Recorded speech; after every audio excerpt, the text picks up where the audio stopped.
On 29 October 2025, a helicopter of air altitude crashed at Lobuche around 7:50 am. It crashed during landing.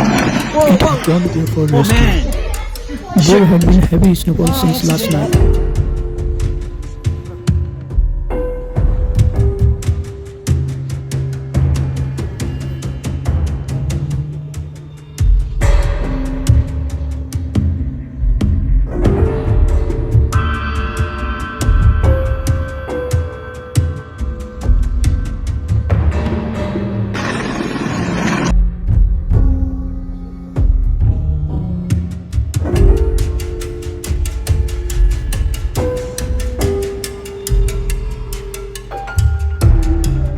Its altitude is 4,940 meters, 16,210 feet. It is one of stops with lodging on the trail to Everest Camp, which one of the world's most popular trekking route.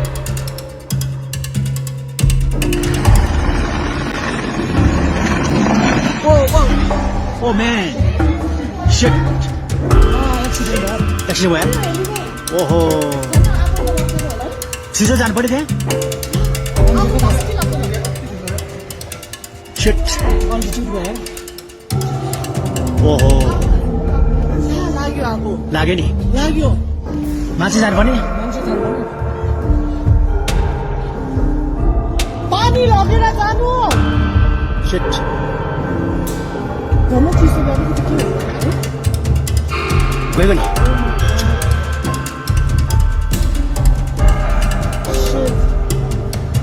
केमा छु यो